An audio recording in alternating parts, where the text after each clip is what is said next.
What do you do when a ghost walks into your life? Not the rattling chains and moaning kind, but the flesh and blood type whose face is a permanent fixture on the covers of magazines you can't afford.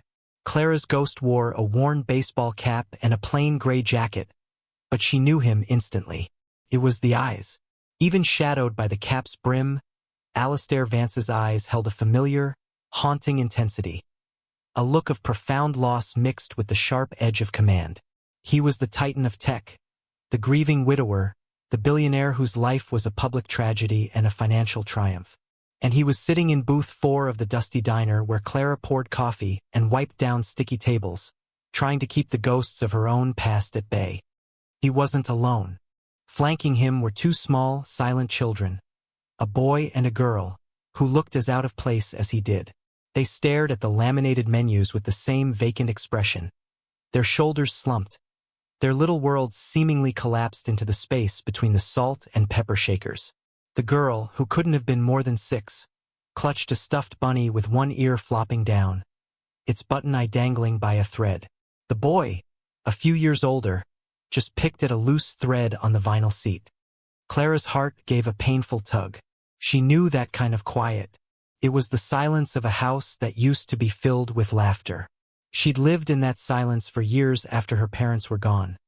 The quiet so loud it felt like a constant ringing in her ears. Her feet, usually quick and sure on the checkered linoleum, felt heavy as she approached their table. Her notepad felt slick in her palm. "Hi there," she said, her voice softer than her usual brisk, diner rush tone. She didn't look at Alistair. She looked at the children.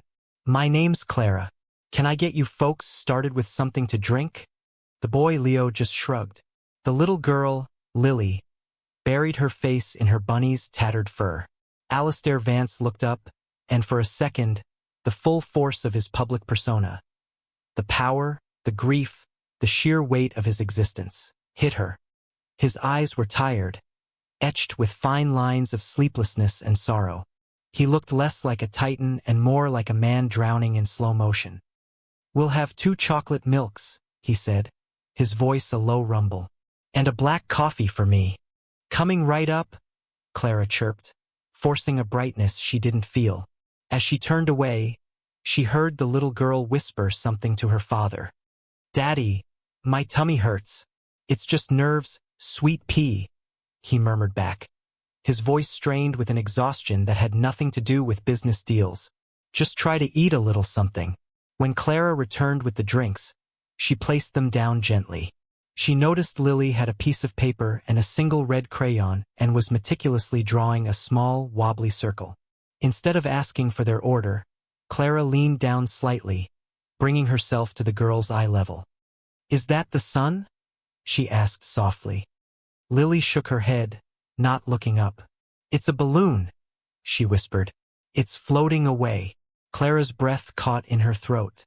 She saw the string dangling from the bottom of the red circle, disappearing off the edge of the page. It was the saddest balloon she had ever seen. She looked at Alistair, whose jaw was tight, his gaze fixed on his daughter's drawing as if it were a coded message of a pain he couldn't decipher. Clara stood up straight, her professional mask slipping back into place, but the crack was already there. She took a deep breath, the smell of burnt coffee and frying bacon filling her lungs. She looked directly at the most powerful man in the city, a man who could buy this entire block without a second thought, and let the words tumble out before she could stop them. They were simple, quiet, and monumentally risky. "I recognized you," she said, her voice barely above a whisper. Alistair's head snapped up. The air crackled. His expression wasn't angry, but it was guarded, a shield slamming down. He expected something, a request for a selfie, a business pitch, a plea for money. His life was a constant barrage of such requests. Clara held his gaze, her own eyes clear and steady. She wasn't looking at the billionaire. She was looking at the father of 2 sad children, a man who looked just as lost as they did. "From the hospital?" she clarified, the words tasting like ash. "My mother was in the oncology ward on the 4th floor, the same time as your wife. I used to see you in the hallway. You always looked—" She trailed off, unsure how to finish. utterly broken, completely alone. You looked like you needed a cup of coffee. The shield in Alistair Vance's eyes didn't just lower. It shattered. The diner buzzed around them, a world of clattering plates and idle chatter. But their table was suspended in a bubble of profound, shared silence. Alistair simply stared at her, his mouth slightly agape. He had been prepared for avarice, for fandom, for anything but this, a quiet acknowledgement of a shared geography of pain. The hospital hallway, a place outside of time, where the air was thick with antiseptic and unspoken fears. He remembered those endless hours, pacing the polished floors, feeling the world shrink to the size of a single sterile room. He had felt invisible then, a ghost haunting the periphery of his own life. And this woman, this waitress with kind eyes and a worn apron, had seen him. Clara, feeling she had overstepped, immediately backed away. "I'm sorry, I'll give you a few more minutes with the menu." She turned to leave, her cheeks burning with embarrassment. "Wait," Alistair said, his voice raspy. She paused, her back still to him. "What's your name again?" "Clara," she said without turning around. "Clara," he repeated, testing the name on his tongue. "Thank you." She just nodded and hurried toward the kitchen, her heart thumping a frantic rhythm against her ribs. When she returned a few minutes later, her composure regained. She found the mood at the table had subtly shifted. The tension hadn't vanished, but it was softer around the edges. "Ready to order?" she asked, her focus again on the children. Leo mumbled, "I don't want anything." Lily, however, was looking at Clara with a flicker of curiosity. Clara knelt again, pointing to a picture on the menu. "You know, our grilled cheese is famous. We use 3 kinds of cheese, and we slice the crusts off for VIPs. She gave Lily a conspiratorial wink. "And our cook, Sal, he can make pancake smileys that are almost too cute to eat." A tiny, almost imperceptible smile touched Lily's lips before vanishing. "With chocolate chip eyes?" she whispered. "Absolutely," Clara confirmed. "And a little whipped cream nose if you'd like." "Okay," Lily agreed, her voice small but clear. Clara looked at Leo. He was watching her, his arms crossed, his expression skeptical but his eyes less hostile. "What about you, champ? A grilled cheese? Or are you more of a burger guy?" "The burgers here are probably terrible," he grumbled. But there was no real venom in it. It was the reflexive armor of a boy forced to grow up too fast. "Probably," Clara agreed easily, which seemed to surprise him. "But the fries are hand-cut. Sal soaks them in water overnight. It's his secret." She leaned in closer. "I could bring you a small sample. No charge. If you like them, you can get a burger. If not, no harm, no foul." Leo considered this. It was a low-stakes proposition, an offer that gave him control. He gave a curt, almost invisible nod. Alistair watched the entire exchange, a strange mix of emotions swirling in his chest. In 10 minutes, this stranger had connected with his children in a way he hadn't managed in 10 months. She hadn't pitted them or coddled them. She had simply seen them. She had offered them choices, secrets, and smiley-face pancakes. "And for you?" Clara asked, finally turning to him. "I'll have the same as her," Alistair said, gesturing toward Lily. "A smiley-face pancake, with chocolate chip eyes." Clara's pen froze over her notepad. A genuine, warm smile broke through her professional veneer. 1 VIP grilled cheese, 1 order of smiley pancakes with the works, 1 burger and fries audition, and a 2nd order of pancakes for the gentleman, she recited, her eyes twinkling. Excellent choices all around. As she walked away, Alistair watched her go, the gray jacket and baseball cap suddenly feeling like a foolish costume. He had come here to hide, to be anonymous, to get through another painful weekend of stilted conversations and shared grief with his kids. He had chosen the most unassuming place he could find, a place where no one would know him. He was wrong. The one person who recognized him hadn't seen the billionaire. She had seen the man in the hospital hallway, and for the first time in a very long time, he felt something other than the crushing weight of his own name. He felt seen. The food arrived, and it was as good as promised. Lily's pancake was a masterpiece of griddled art. Leo, after cautiously trying a single perfectly golden fry, devoured his entire burger. For the first time all day, there were no pained silences, only the comfortable sounds of eating. Clara moved around the diner with an easy grace, refilling coffee cups, laughing with a regular at the counter, her presence a quiet, steady hum of warmth.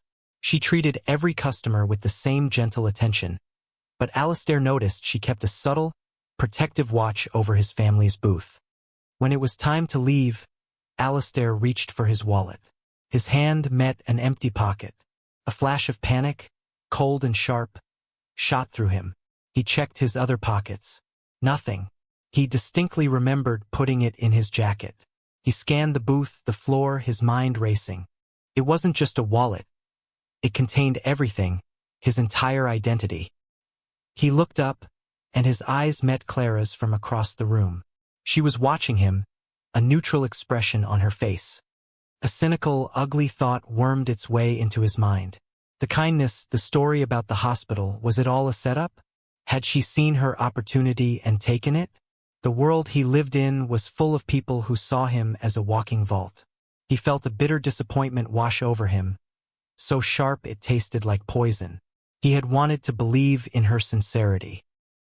He stood up, preparing to confront her, to deal with the messy, unpleasant business of retrieving his property. He would be discreet but firm. He would handle it, as what he always did. But as he took a step, the diner's front door swung open, a blast of cold city air rushing in. There was Clara, her cheeks flushed from the wind, her thin cardigan pulled tight around her. In her outstretched hand was his thick, black leather wallet. "You left this on the table," she said, her breath coming in small white puffs. "I tried to catch you on the street." Alistair froze, his cynical assumptions crumbling into dust. He had been so sure, so quick to judge, to revert to his default setting of suspicion. He had misjudged her completely. She hadn't just found his wallet. She had run out into the cold to return it. He took it from her, their fingers brushing for a fraction of a second. Her hand was cold. Thank you," he stammered, feeling like a fool. "I thought." "It's okay," she said, understanding what he'd thought without him having to say it. "It happens." She gave him a small, tired smile. Inside her apron pocket, her fingers brushed against a crinkled, pink piece of paper. The final notice for her overdue rent. The irony was a bitter pill. The amount of cash she just held, the amount he probably wouldn't even miss, would have solved all her problems. But the thought of taking it had never been a real option. It wasn't who she was. Her mother hadn't raised a thief. "No, it's not okay," Alistair said, his voice low and firm. He looked at the wallet in his hand, then back at her. He saw the faint shadows under her eyes, the weariness that clung to her like a second skin. He saw the integrity that shone brighter than any diamond. Can I do something to thank you? A reward?" Clara shook her head immediately. "No, of course not. I just did what anyone would do." "Most people wouldn't," he countered, a sad truth in his voice. He looked past her, at his children waiting by the door, watching them. Lily was holding up her drawing of the floating balloon for Leo to see. "You were good with them," he said, changing the subject. "My kids, they don't open up to many people." "They're good kids," Clara said simply. "They're just sad. There's a difference." The directness of her statement struck him. No platitudes, no walking on eggshells around his family's tragedy. Just a simple, profound observation.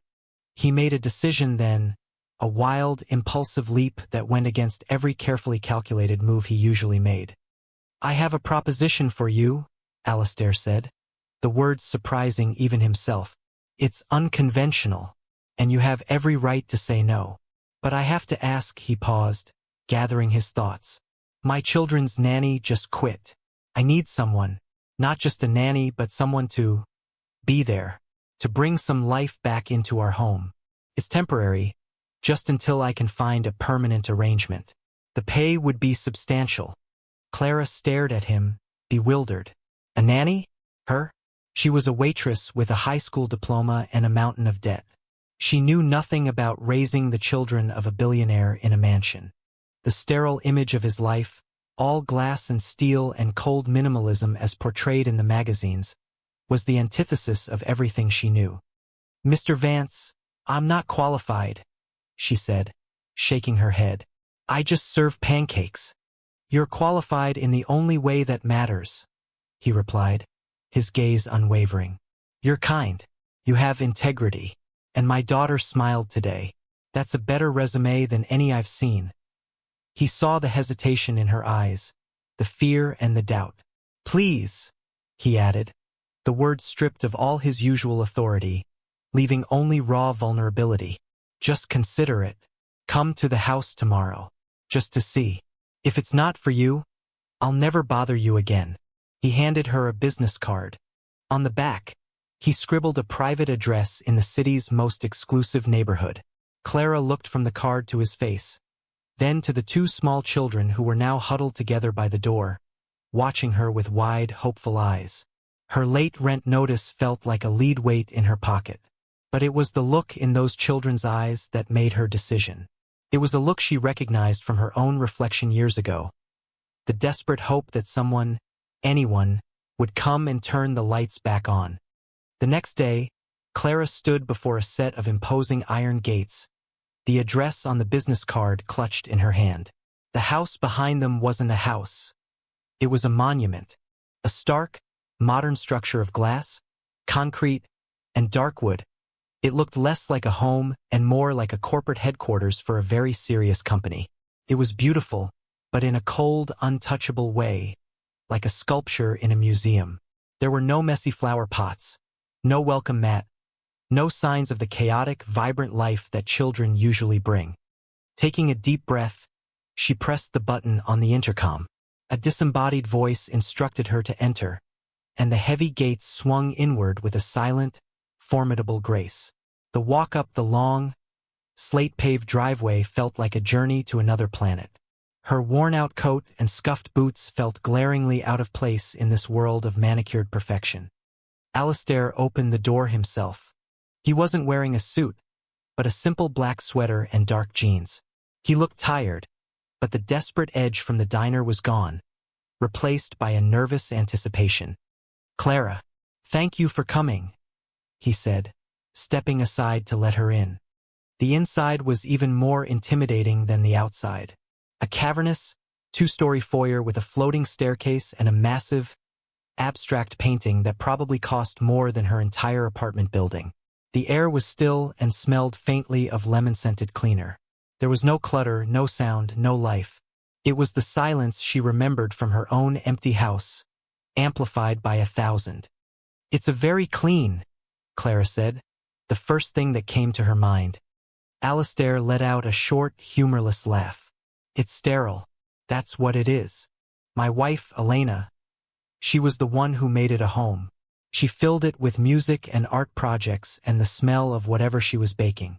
Since she's been gone, I've just maintained it." He gestured vaguely around the echoing space. "The kids stay in their rooms mostly." As if on cue, Lily and Leo appeared at the top of the floating staircase. They stood there like two small statues watching her. "Hi guys," Clara said, offering a small wave. "I love your staircase. It looks like it's floating in the air." Lily took a tentative step down, then another. Leo followed a few paces behind. When they reached the bottom, Lily stood before Clara, holding out the same stuffed bunny from the diner. Its button I had been sewn back on with thick, slightly crooked black thread. "I fixed him," Lily said quietly. "His name is Patches." "He looks very handsome, Lily," Clara said, crouching down to look at the bunny properly. "That's a very strong stitch. You did a great job." Lily beamed, a genuine, full-wattage smile that transformed her face. Behind her, Alistair watched, his expression softening with a relief so profound it was almost painful. Later, while Alistair was on a work call, Clara asked the kids to show her the kitchen. It was a chef's dream. a sprawling expanse of stainless steel and marble with top-of-the-line appliances that looked like they had never been used. Clara ran her hand over the cold, gleaming countertop. "Does anyone ever cook in here?" she asked. Leo shrugged. "We have a chef. He makes things. But Daddy doesn't like a lot of smells." Clara's heart ached. A home without the smell of cooking was barely a home at all. She thought of her mother's recipe book, its pages stained with vanilla and butter, the spine broken from years of love and use. It was her most treasured possession. "Well," Clara said, her voice full of a purpose she hadn't felt in years, "do you guys like cookies?" An hour later, the sterile, lemon-scented air was gone, replaced by the warm, intoxicating aroma of chocolate chip cookies baking. Clara, having found flour, sugar, and eggs in the cavernous pantry, was working from memory, using a recipe she knew by heart. Lily was perched on a stool, carefully placing chocolate chips onto the balls of dough. Leo, who had initially stood aloof by the door, had been drawn in by the promise of licking the spoon and was now leaning against the counter, watching with grudging interest. When Alistair finished his call and walked into the kitchen, he stopped dead in the doorway. It wasn't just the smell. It was the sight. His daughter was laughing, a smudge of flour on her nose. His son was talking, actually volunteering a story about his science class. And in the middle of it all was Clara, her sleeves rolled up, her face flushed from the oven's heat, looking completely at home among the gleaming and used appliances. She had taken this cold architectural space and, with nothing but flour and sugar, turned it back into a kitchen. He thought of his late wife, Elena. She would have loved this. She would have loved Clara. The thought came so suddenly, so clearly, that it felt like a punch to the gut. But the pain was different this time. It wasn't the sharp, lonely agony he was used to. It was a dull ache, softened by the sweet scent of cookies and the sound of his children's voices. That night, after the kids were in bed, tucked in with stories and full bellies, Clara found Alistair in his study. He was staring at a photograph on his desk, a beautiful, laughing woman with eyes as bright as lilies. "That's Elena," he said without looking up. "She was the architect of our lives. I was just the financier. When we lost her, I think the blueprints were lost, too. I've just been trying to keep the structure from collapsing." "You don't need blueprints to build a home," Clara said softly, standing in the doorway. "You just need to live in it." She held up a small, worn, leather-bound book. "This was my mom's recipe book. She wasn't a fancy cook. But every page is a memory. A birthday cake, a soup for when I was sick, the cookies she made every Sunday." Alistair looked at the book, then at her. He saw the flicker of her own past grief in her eyes, the same understanding she'd shown him in the diner. He was a man who managed billions of dollars and thousands of employees, but in that moment he felt utterly incompetent. "I don't know how to do this, Clara," he admitted, his voice raw. "I don't know how to be what they need." "You don't have to do it alone," she replied. "For now, just let them be kids. And maybe let the house get a little messy." He hired her, not as a nanny, a title that felt too formal, too distant. He hired her as a household manager, a vague term for what she really was, the heart of the home. The change was immediate and profound. The sterile mansion slowly began to breathe again. Clara's first act was to buy a massive corkboard for the kitchen, and soon it was covered in Lily's vibrant drawings and Leo's good grades on school papers. The scent of baking became a near-permanent feature, a warm, welcoming hug that greeted you at the door. Clara discovered that Leo was a budding engineer, brilliant but insecure, struggling with a school project to build a load-bearing bridge out of popsicle sticks. She didn't give him the answers. Instead, she sat with him on the floor for hours, helping him test designs, talking about trusses and tension, and celebrating with a loud hooray when his final design held a stack of heavy textbooks. For the first time, Leo's shoulders unhunched. He started walking taller. She found that Lily communicated through her art. When she was sad, her drawings were small and gray. When she was happy, they were an explosion of color. Clara bought her a giant easel and pots of bright paint, and soon the sunroom was transformed into an art studio, its glass walls splattered with the evidence of joy. Lily's laughter, once a rare and precious commodity, began to echo through the long hallways. Alistair found himself drawn out of his study. He started coming home from work earlier, pulled by an invisible thread of warmth and life. He'd find them in the backyard, having a picnic on a Tuesday afternoon, or sprawled in the living room building a massive fort out of sofa cushions and blankets. At first, he was an observer, standing in doorways, watching this woman effortlessly rebuild the world his children had lost. She never pushed him, never made demands on his grief. She simply made space for him. One evening, he came home to find the living room transformed. The minimalist furniture had been pushed back, and a projector was aimed at the large white wall. Clara and the kids were sitting on a pile of blankets, eating popcorn and watching an old animated movie. "There's room for one more," Clara said, patting the space beside her. He hesitated for only a second before taking off his suit jacket, loosening his tie, and sinking down onto the blankets. Lily immediately curled up against his side, her head resting on his chest. Leo passed him the popcorn bowl. As the movie played, Alistair didn't watch the screen. He watched the firelight from the hearth dance across his children's contented faces. He watched Clara, her expression soft in the flickering light. This feeling, this simple, profound peace was more valuable than his entire stock portfolio. He was falling in love, not just with her, but with the family she was helping him reclaim. The warmth of their growing bond felt like a secret garden, a fragile ecosystem they were nurturing in the cold, public world Alistair inhabited. But secrets, especially those belonging to men like him, have a way of getting out. The rupture came on a sunny Saturday afternoon in the park. It was a perfect autumn day, and Clara had convinced Alistair to abandon his weekend work for a few hours. They were a portrait of normal family life. Alistair pushing Lily on the swings, her delighted squeals cutting through the crisp air. Clara and Leo tossing a football, his throws growing more confident with her encouragement. For a few hours, Alistair Vance wasn't a CEO. He was just a dad.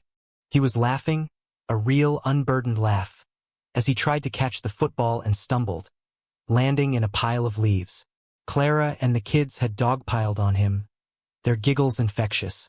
In that moment, surrounded by his happy children and the woman who had made it possible, he felt a surge of pure, unadulterated joy. He didn't notice the long lens of a camera, hidden in the bushes 100 yards away. The photos appeared online 2 days later, splashed across the homepage of a notorious gossip website. The headline was a poison dart. Grieving billionaire Alistair Vance replaces late wife with the nanny. The article was a masterpiece of insinuation and cruelty.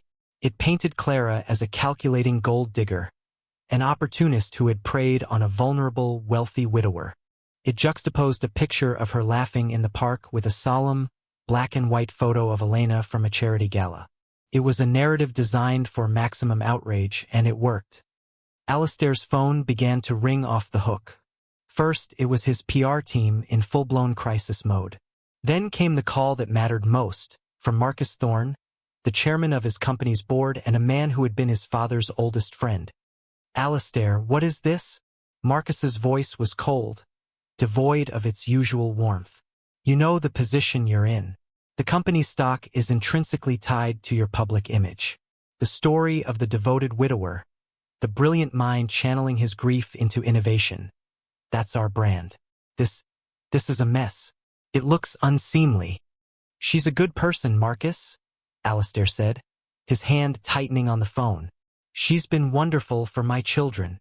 "I'm sure she is," Marcus said dismissively. "But the optics are a catastrophe. A waitress from a diner? It makes you look weak, foolish. Our investors value stability, predictability. This is the opposite of that. You have a fiduciary duty to the shareholders, Alistair, and that duty requires you to manage your public life. You need to end this, immediately and cleanly." The pressure was immense, a tidal wave of expectation and obligation. He was not just a man. He was the head of a global corporation. Thousands of jobs, billions of dollars in market value. all resting on his shoulders. He felt the walls of his public life closing in, squeezing the air from the small, happy world he had just begun to build. His fear, a cold and familiar companion, whispered that Marcus was right. What if he was being a fool? What if this jeopardized everything he had built, everything he was supposed to protect for his children's future? He made the decision he thought a responsible CEO should make. The decision he thought a protector of his family's legacy should make. It was the worst decision of his life. He didn't even have the courage to do it himself. He asked his lawyer to handle it. A clean break, as Marcus had advised. Clara was in the kitchen, humming as she packed lunches for the next day, when a sleek black car pulled up the driveway. A man in a severe suit she'd never seen before knocked on the door. He handed her an envelope. Inside was a check with an astronomical number of zeros, far more than she was owed, and a letter drafted in cold, impersonal legalese. Her services were no longer required, effective immediately. A generous severance and a non-disclosure agreement were enclosed. The words blurred. Her heart felt like it had been dropped from the top of the floating staircase, shattering on the marble floor. She looked up from the letter, her eyes searching the vast, empty house. Alistair was nowhere to be seen. He was hiding. The cowardice of it hurt more than the dismissal itself. She didn't take the check. She left it on the kitchen counter, next to a fresh batch of cookies she had just taken out of the oven. She walked upstairs to the room she'd been staying in and packed her small, worn bag. It only took 5 minutes. As she came down the stairs, Lily and Leo ran to her, their faces etched with confusion. "Clara, where are you going?" Leo asked, his voice trembling. I have to go home, sweetie," she said, her own voice breaking. She knelt and pulled them both into a fierce hug, breathing in the scent of them one last time. "But this is your home," Lily cried, her small hands clutching Clara's jacket. She pushed a small, fluffy stuffed owl into Clara's hand. "So you don't forget us." "I could never forget you," Clara whispered, kissing them both on their foreheads. She stood up, not daring to look back, and walked out the front door, leaving the warmth, the laughter, and the life she had briefly brought to the cold, beautiful house behind her. The iron gates swung shut with a heavy, final thud. The silence that descended upon the Vance mansion was no longer sterile. It was suffocating. The scent of Clara's last batch of cookies faded, replaced by nothing. The corkboard in the kitchen gathered a thin layer of dust. Lily's bright paints sat untouched, her easel a lonely sentinel in the sunroom. Leo retreated back into himself, his brief spark of confidence extinguished. The house was a tomb again, and Alistair was its lonely groundskeeper. He had what he wanted. The media storm died down. The board was placated. The stock price stabilized. He had protected his empire, but he had raised his home to do it. Every corner of the house was a reminder of his failure. The empty stool at the kitchen island. The cushion on the sofa that still held the faint indentation of where she sat. The stuffed owl he found on his pillow one night, left there by Lily, a silent, heartbreaking accusation. The check he found on the counter was the most damning evidence of all. She hadn't wanted his money. She had wanted a family, and he had sold her out for stock points. Clara, meanwhile, went back to the diner. The owner, a gruff but kind man named Sal, the same Sal whose secret fries she touted, took her back without a single question, just a grunt and a clean apron. The work was hard, the hours long, the pay barely enough to cover her bills. But it was honest. She poured coffee, wiped tables, and tried to mend the gaping hole in her heart. She missed the children with an ache that was physical, a constant weight in her chest. She would catch herself listening for Lily's laughter or expecting to see Leo's thoughtful frown over a book. The stuffed owl Lily had given her sat on her nightstand, its big plastic eyes watching her. The breaking point for Alistair came about a month later. He was the guest of honor at a massive philanthropic gala, an event celebrating the launch of a new wing at the city's children's hospital, a wing he had funded. He was supposed to give a speech, a carefully crafted piece of corporate PR about social responsibility and giving back. He stood at the podium, staring out at a sea of wealthy, influential faces, the teleprompter glowing with the empty words his team had written for him. He saw Marcus Thorne in the front row, giving him a small, encouraging nod. He saw reporters with their cameras poised. He saw everything he was supposed to value: influence, respect, power, and he felt nothing but a profound, hollow emptiness. His gaze drifted past the crowd, and he thought of Clara, back at the diner, working a double shift for a fraction of what a single plate of food at this gala cost. He thought of her integrity. He thought of her kindness. He thought of his children, at home in their silent mansion with a new, highly qualified nanny they refused to speak to. He looked back at the teleprompter. Legacy, innovation, philanthropic synergy. The words were meaningless. He took a breath and turned away from the script. "Good evening," he began, his voice quiet but clear, instantly commanding the room's attention. "I'm supposed to talk to you tonight about building a legacy. About the importance of investing in the future." He paused, his eyes scanning the crowd. "But I've been thinking a lot about what a legacy really is. We carve our names on buildings. We measure our worth in stock prices and market caps. We collect accolades and honorary degrees.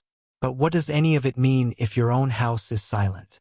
What is the value of a corporate empire if you've lost your own home?" A murmur went through the crowd. Marcus Thorne's smile froze on his face. "I recently had someone in my life who taught me about a different kind of value," Alistair continued, his voice growing stronger, filled with a conviction that came from the soul. "She didn't have a fancy degree or a powerful title. She's a waitress, and she has more integrity in her little finger than exists in this entire ballroom.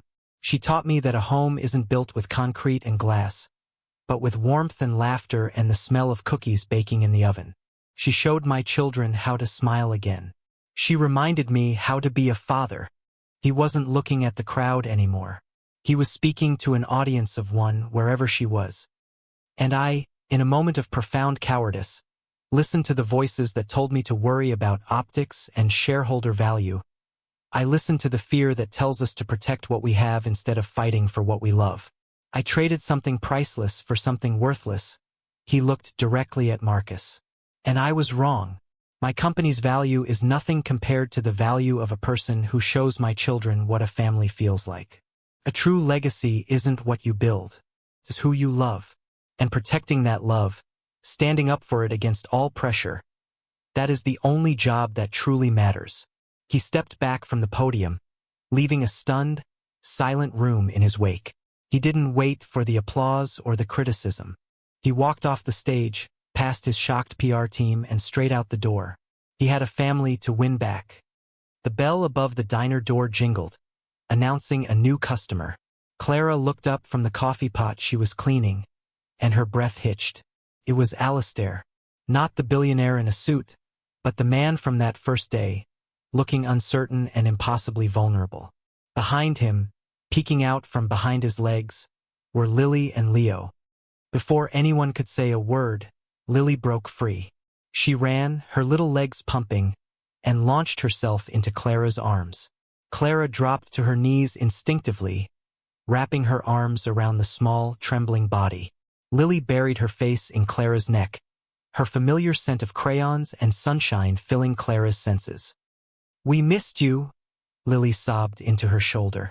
"The house is too quiet." Leo walked over slowly, his hands stuffed in his pockets, his face a mask of forced indifference that couldn't quite hide the hope in his eyes. He stopped in front of them. "The new nanny doesn't know how to make pancake smileys," he said, his voice thick with emotion. "She uses a mix." Clara laughed through her own tears, pulling him into the hug. She held them both tightly, the missing pieces of her heart clicking back into place. After a long moment, she looked up over their heads at Alistair. He was standing at the threshold of the diner, not daring to come any further. He looked like a man awaiting a verdict. The entire diner had gone quiet, all eyes on the tableau. Sal stood at the kitchen pass-through, arms crossed, a rare, soft expression on his face. Clara gently disentangled herself from the children and stood up. She walked toward Alistair, her steps measured and sure. She stopped a few feet from him. "Your speech," she said, her voice quiet. "It was on the news. Did you believe it?" he asked, his voice raw with hope. "I believe the man who stood on that stage," she said. "I'm not sure I know the man who sent the lawyer." The truth of her words hit him squarely. "He's gone," Alistair said with a finality that felt like a vow. "I let fear make my decisions for me, Clara. Fear of losing my company, of not living up to my father's legacy, of failing. But the greatest failure was letting you walk out that door. The silence in the house. It's not grief anymore. It's just emptiness. An emptiness I caused." He took a hesitant step closer, crossing the threshold into the diner, into her world. "I can't fix what I broke with a check or an apology. I know that, but I'm asking for a chance to earn my way back. To show you and them." He glanced back at his children, who were watching with wide, anxious eyes. "That I choose this. I choose us." Lily ran to Clara's side and tugged on her hand. In her other hand, she held up a new drawing. It was on a folded napkin. It wasn't a floating balloon this time. It was a wobbly crayon drawing of a house. Inside the house were 4 figures. A tall man, a woman with brown hair, a small boy, and a little girl. They were all holding hands. Clara's resolve melted. This wasn't about forgiveness for Alistair. It was about coming home for these children. It was about the family they had started to build. A fragile structure that deserved a chance to become permanent. Alistair saw the drawing, and his eyes filled with tears. He looked at Clara, his heart in his eyes. "Clara," he whispered, echoing a question from a lifetime ago in his cold, empty mansion. "Can we come home?" She looked from his desperate, hopeful face to the 2 children clinging to her, and then at the drawing of the 4 of them, a complete family. She gave a slow, deliberate nod. "Yes," she said, her voice full of a promise. "It's time to go home." Their reunion wasn't a fairy tale ending. It was a beginning, a slow, deliberate process of rebuilding trust. Clara moved back into the house, not as an employee, but as a partner. They talked for hours, late into the night, laying bare their fears and their histories. He told her about the crushing weight of his father's expectations, and she told him about her dream of becoming a chef, a dream she'd abandoned after her parents' death to pay for the medical bills they'd left behind. She showed him her mother's recipe book, and this time, he didn't just see a book. He saw her history, her heart. They decided their love couldn't exist in a vacuum. It needed a purpose beyond their own happiness. Remembering her dream, Alistair saw a path forward. It wasn't about him saving her. It was about them building something together. "That diner," he said one evening, as they sat in the now warm kitchen. "Sal's place. It's more than just a restaurant. It's a community hub. What if we could create something like that, but bigger? A place that doesn't just feed people's bodies, but also their souls." Clara's eyes lit up. The idea took root and grew with astonishing speed. With her passion for food and community and his resources and business acumen, they drew up a plan. It wasn't for a 5-star restaurant, but for a non-profit community kitchen. A place that would offer free, nutritious meals, but also cooking classes for low-income families, job training for aspiring chefs from disadvantaged backgrounds, and a safe, warm space for kids to do homework after school. They would call it the Clara Kitchen. The next few months were a whirlwind of activity. They bought a derelict building in a neighborhood that needed it most and threw themselves into its renovation.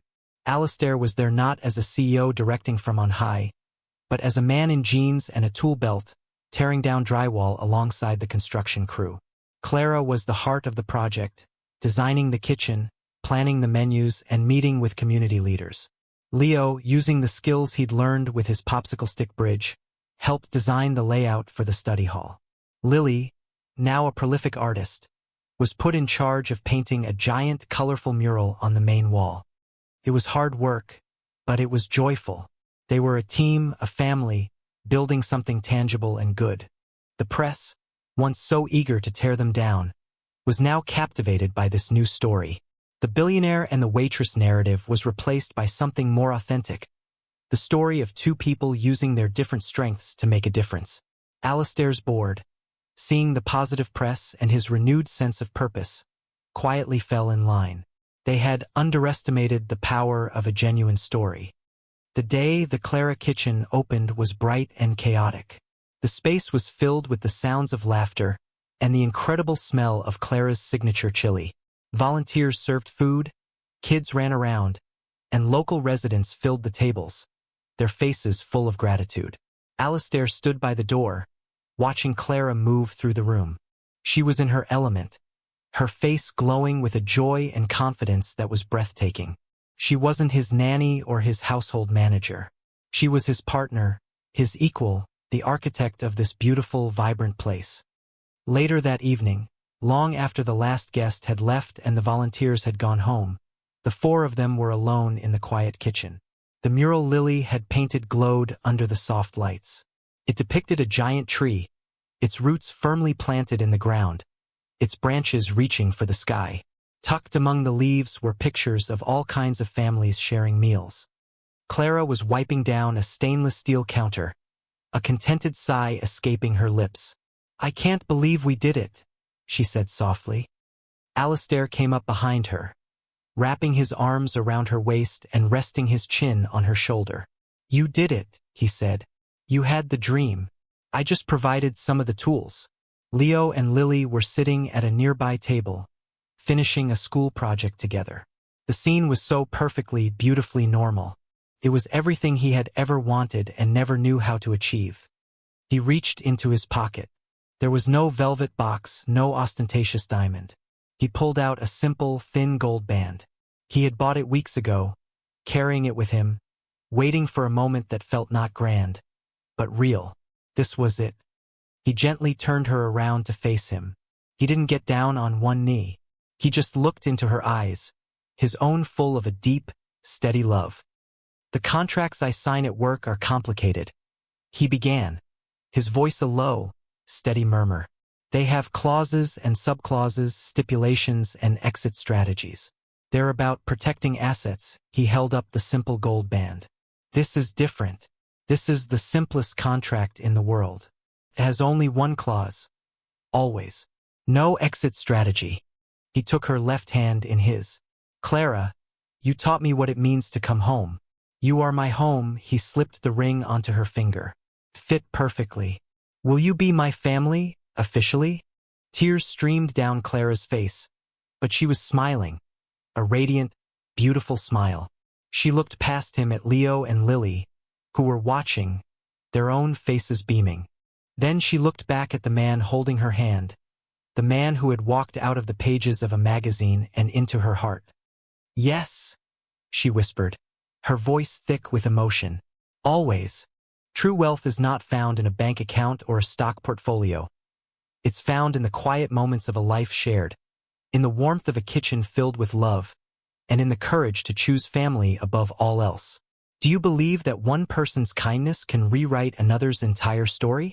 Share this if you believe in the power of a love that builds more than just empires, but homes.